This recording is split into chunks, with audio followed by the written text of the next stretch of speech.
안녕하세요. 저는 박홍진입니다. 올해 58세, 한때 외국계 항공사 한국지사 대표였던 사람이에요. 지금은 아파트 경비실에서 밤 12시부터 아침 8시까지 야간 근무를 하고 있습니다. 어떻게 연봉 2억 원의 항공사 대표에서 월급 180만 원의 경비원까지 오게 됐는지 이야기를 들려드리려고 해요.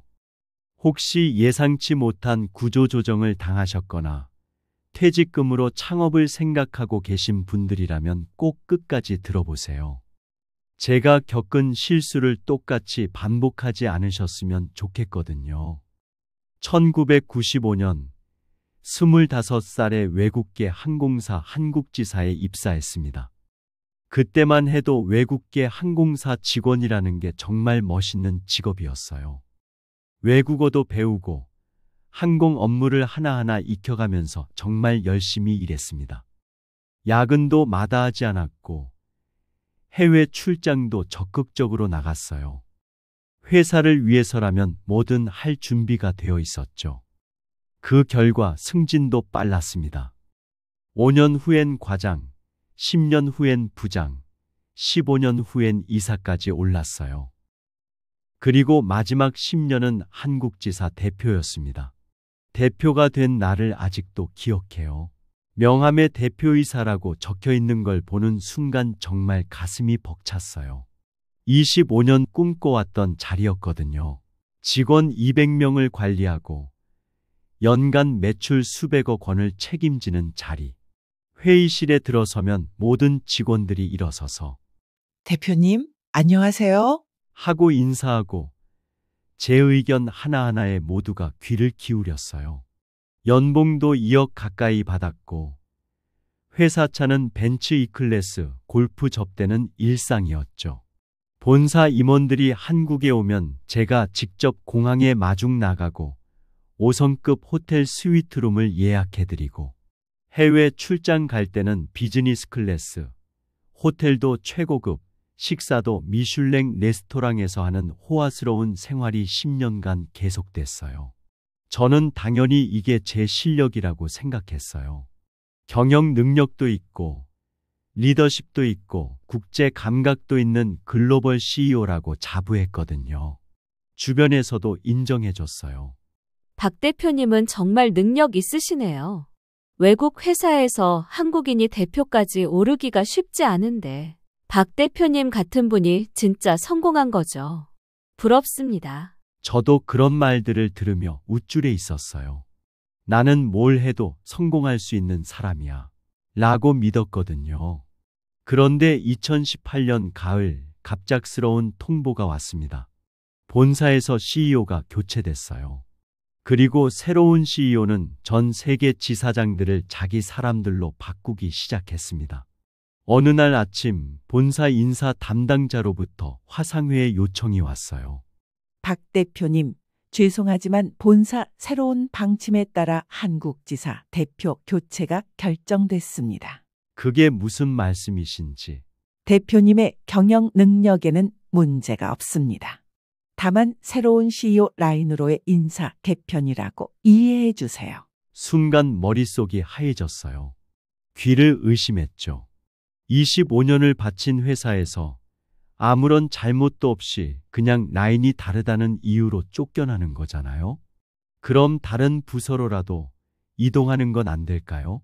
죄송합니다. 새로운 팀은 본사에서 직접 구성할 예정입니다.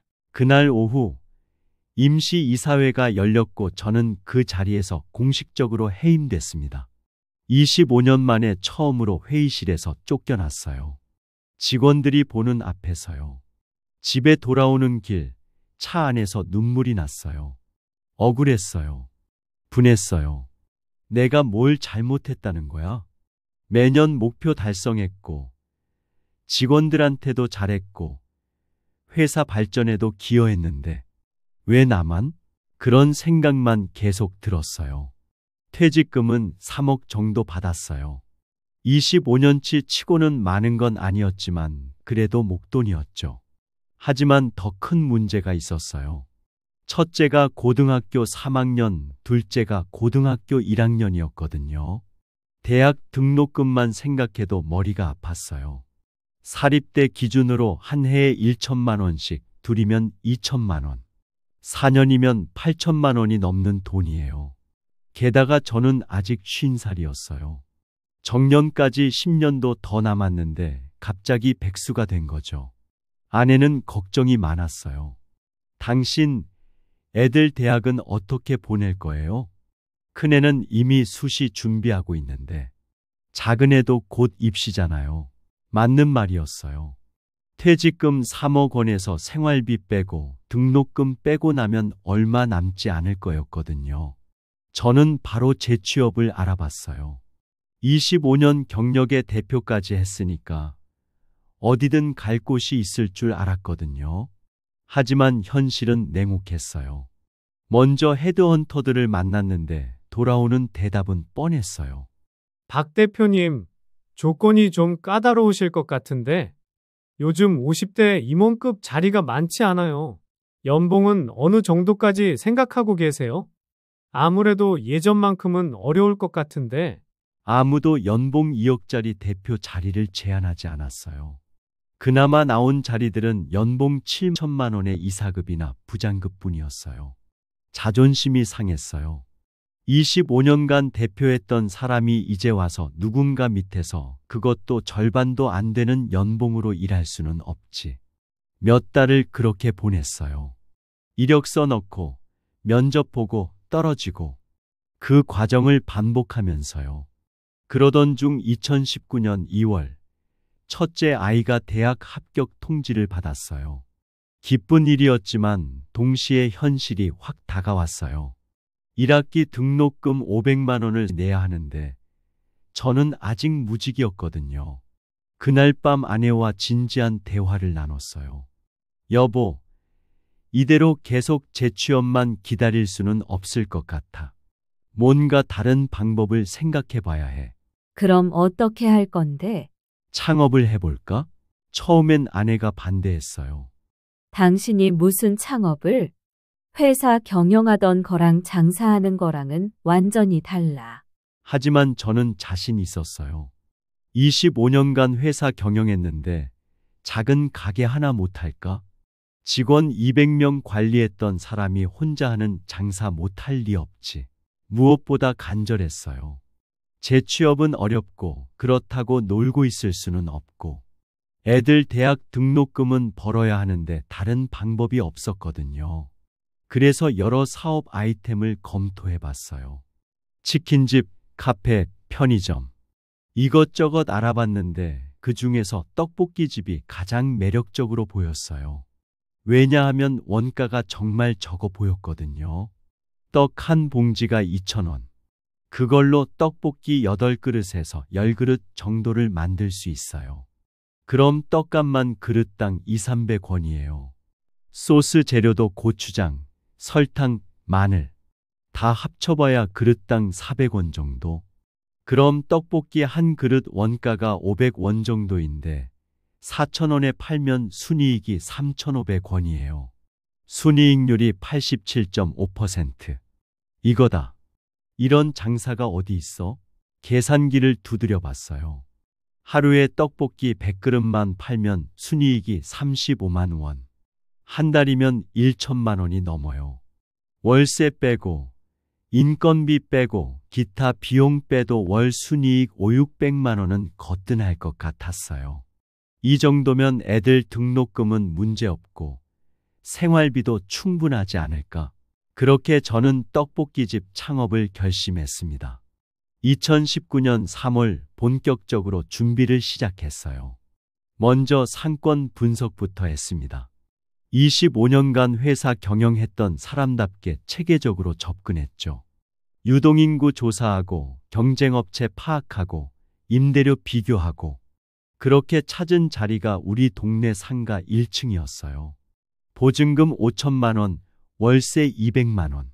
15평 정도 되는 조그만 가게였죠. 이 정도면 괜찮겠다. 하루에 떡볶이 100그릇만 팔면 월 매출 1,200만 원, 순이익 500만 원 정도는 나오겠지. 그 다음은 인테리어였습니다. 처음엔 간단히 하려고 했어요.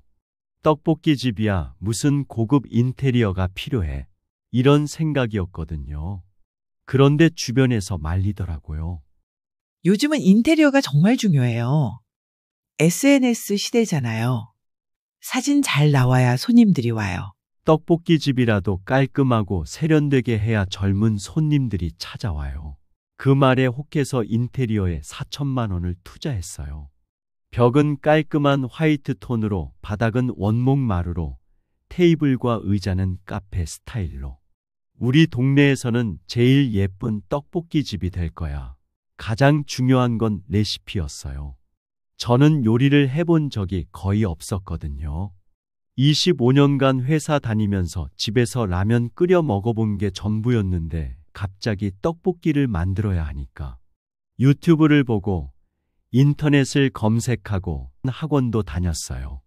3일 과정에 250만 원. 그때만 해도 이 정도면 마스터했다 싶었어요. 시식해보니까 맛도 괜찮았어요.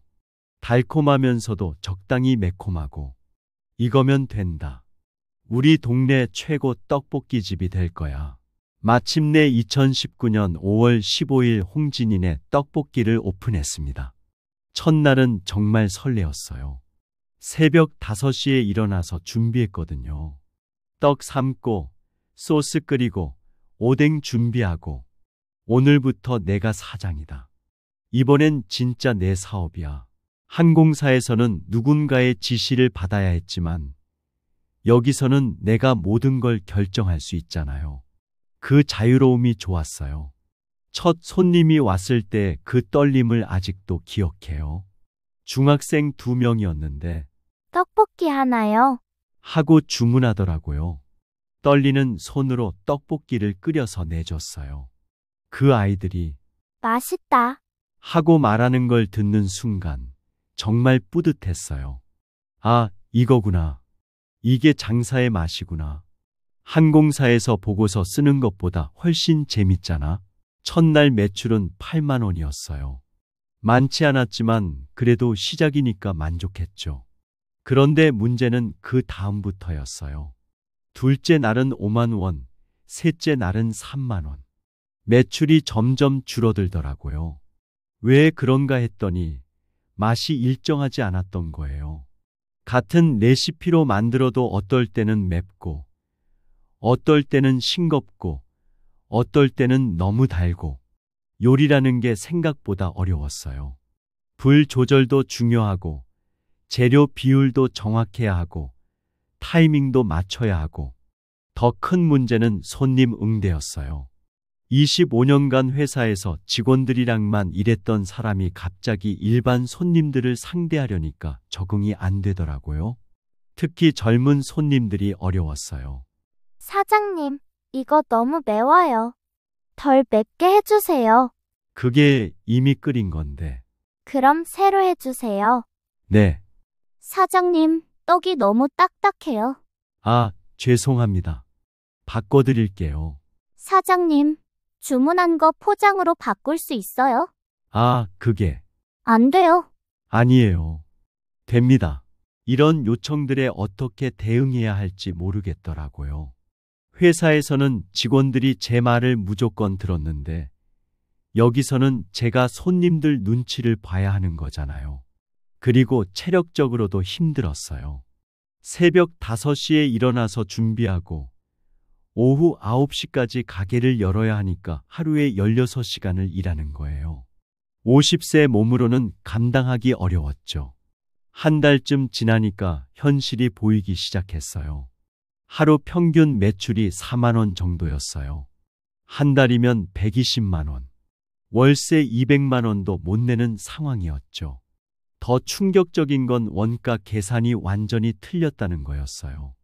떡 한 봉지로 8-10그릇을 만든다고 계산했는데 실제로는 6그릇 정도밖에 안 나왔어요. 떡을 너무 많이 넣어야 손님들이 만족해 하더라고요. 소스 재료도 생각보다 많이 들었어요. 고추장, 설탕뿐만 아니라 간장, 다시마 육수, 양파, 대파. 이것저것 다 합치니까 그릇당 원가가 1,000원 넘게 나왔어요. 거기에 가스비, 전기세, 일회용품, 포장 용기. 실제 원가는 1,500원 정도였어요. 4,000원에 팔아서 순이익이 2,500원. 순이익률 62.5%. 제가 계산했던 87.5%와는 한참 차이가 났죠. 이상하네. 뭔가 계산이 안 맞는데 가끔씩 알바생도 쓰면 인건비까지 남는 게 거의 없는 장사였죠. 더 큰 문제는 시간이었어요. 첫째가 이미 대학에 입학해서 등록금을 내야 하는 상황이었거든요. 1학기 등록금만 500만 원.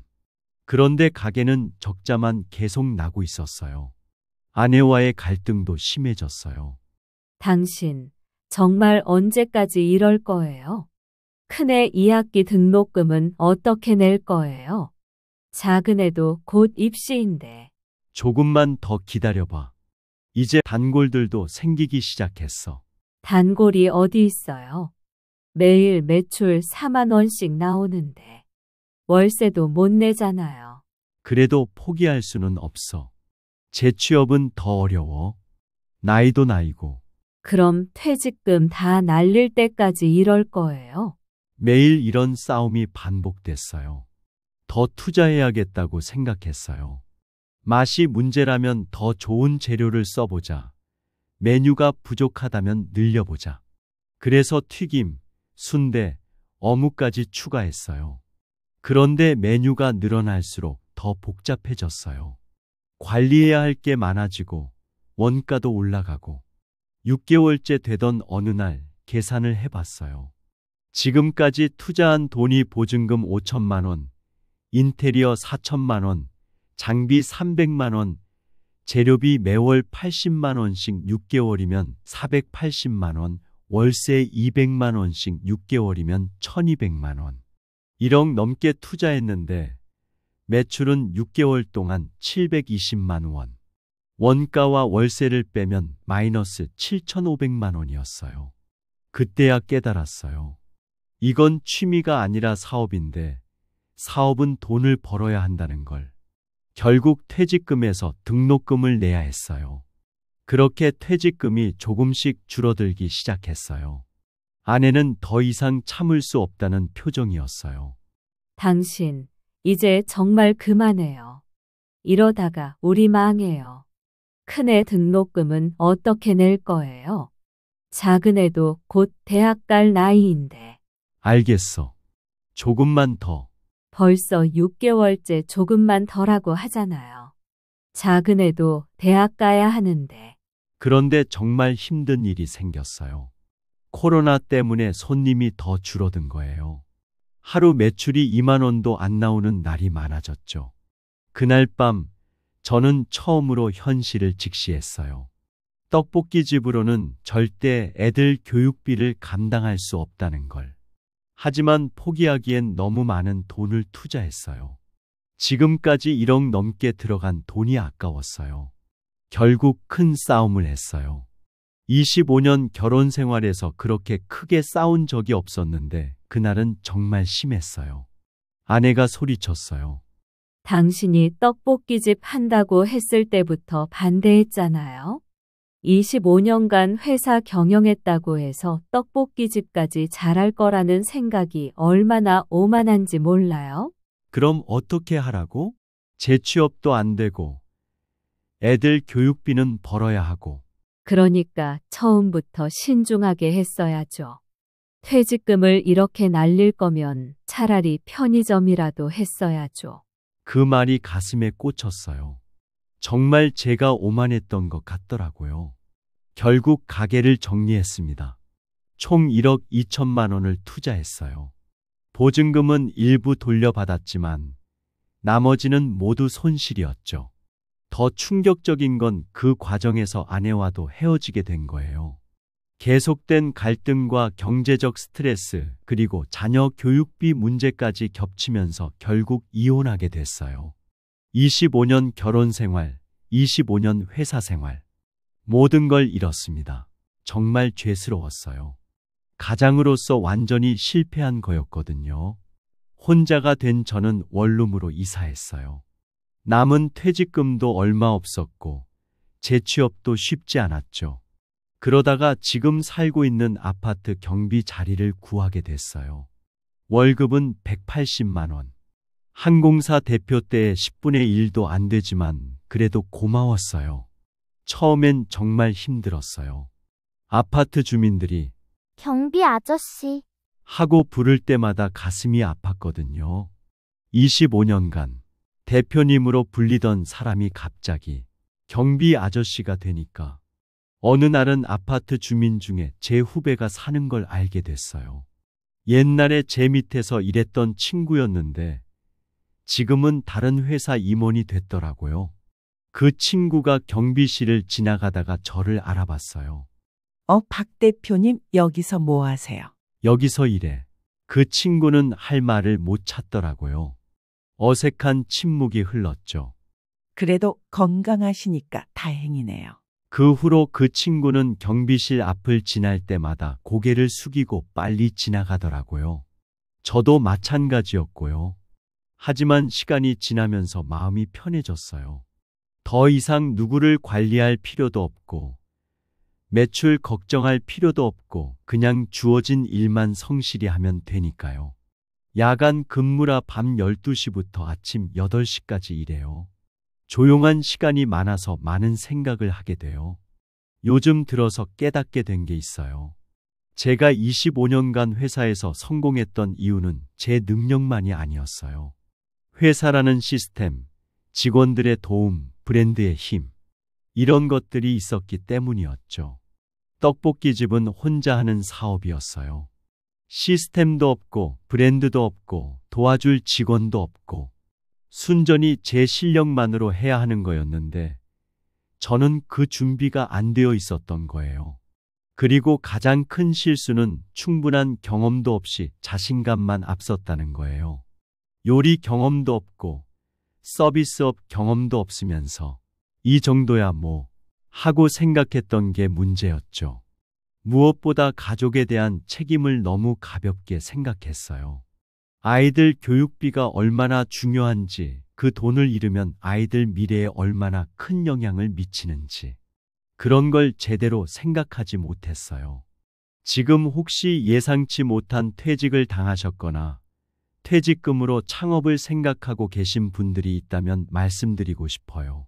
첫 번째, 절대 서두르지 마세요. 저처럼 퇴직하자마자 바로 창업하지 말고 최소 1년은 충분히 생각해 보세요. 그 업종에 대한 경험이 있는지, 정말 자신이 있는지 냉정하게 판단해 보세요. 두 번째, 작은 것부터 시작하세요. 처음부터 큰 돈을 투자하지 말고 가능하면 아르바이트로라도 그 일을 먼저 경험해 보세요. 저도 떡볶이집에서 일을 먼저 해봤다면 이런 실수는 하지 않았을 거예요. 세 번째, 충분한 자금을 준비하세요. 최소 2년은 적자를 봐도 버틸 수 있을 정도의 여유 자금이 있어야 해요. 저처럼 퇴직금을 다 투자하면 정말 위험해요.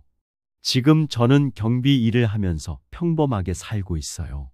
예전처럼 화려하지는 않지만 그래도 평안해요. 가끔 후회될 때도 있어요. 만약에 그때 창업하지 않고 그냥 재취업을 했다면 어땠을까? 아내와도 헤어지지 않았을 텐데, 아이들한테도 이런 고생을 시키지 않았을 텐데. 하지만 이제 와서 후회해도 소용없잖아요. 그냥 지금 주어진 상황에서 최선을 다하며 살고 있어요. 특히 갑작스럽게 퇴직하신 분들, 아직 자녀가 어린 분들은 더욱 신중하세요. 저처럼 실패하면 회복하기가 정말 어려워요. 퇴직금은 노후 자금이에요. 투자나 사업의 미천이 아니라요. 그 돈으로 안전하게, 평범하게 사는 것도 충분히 행복한 일이라는 걸 이제야 깨달았어요. 끝까지 들어주셔서 감사합니다. 혹시 이 영상이 도움이 되셨다면 구독과 좋아요 부탁드려요.